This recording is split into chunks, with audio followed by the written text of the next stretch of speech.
Now, the four cardinal points. These are the four cardinal points. We need to pay special attention to them. Once you pay special attention to these cardinal points, then you will understand astrology. Everything else is just filling in the shadows, as Thomas Burgoyne says. Get the cardinal points right and work out what's going on there. It's big. And here's what Marcus Manilius says 2,000 years ago about the cardinal points. Come now, prepare an attentive mind for learning the cardinal points.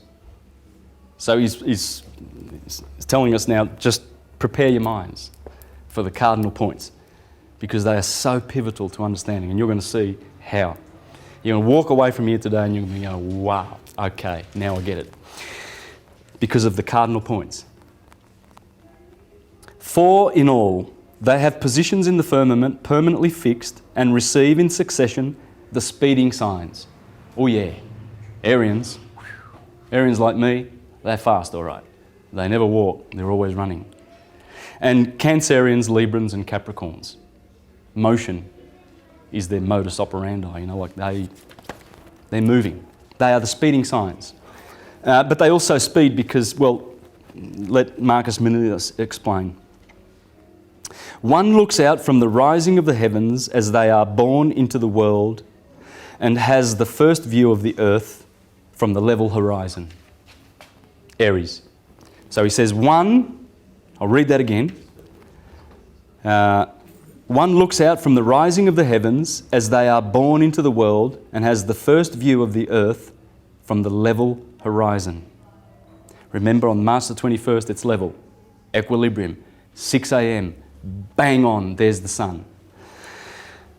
And has the first view of the earth from the level horizon. The second faces it from the opposite edge of the sky.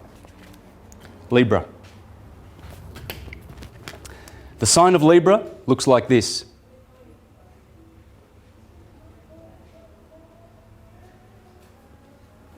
What does that look like to you? Does that look like the sun going through the equator? Like the Nissan car thing, Nissan, the sun going through the equator on the month of Nisan. That's Nisan in Jewish, March. So that's why Nisan has the car symbol has a sun going through the equator. Just like Libra, sun going through the equator. Okay, so much for these devilish little glyphs. Oh, the devil invented those. The point from which the starry sphere retires and hurtles headlong into Tartarus. So Libra is at the point where the starry field retires and hurtles headlong into Tartarus. This is Tartarus down here, remember? The inferior regions. In fact, inferior is how the Latins called winter. Inverno. And in fact, infernal, hell, is inferno. You just replace the V for an F. Okay? Infernal, hell, supposed to be hot, is actually another word for inverno, which is winter. The third marks the zenith of high heaven,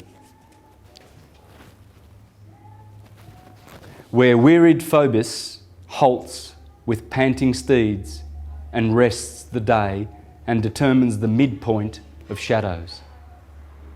Phoebus, being the sun, Phoebus, halts because the sun always halts at the solstices for 3 days. He stops. His 4 steeds. The sun is always travelling with 4 steeds. You'll always see it in alchemy and pictures of the sun. And these are the 4 steeds, the 4 horsemen of the apocalypse. How many colours are the 4 horsemen of the apocalypse? Can you tell me? The white horse, the morning sun. The green horse, or the pale horse, the green of summer. The red horse, the sun setting at before sunset.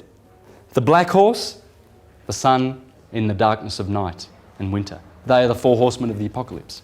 Because the apocalypse means the revealing. See, the year, as the sun goes through those 12 signs, Jesus going with his 12 disciples, he is revealing the good and acceptable year of the Lord. So he's going around with his 4 horses, his 4 steeds.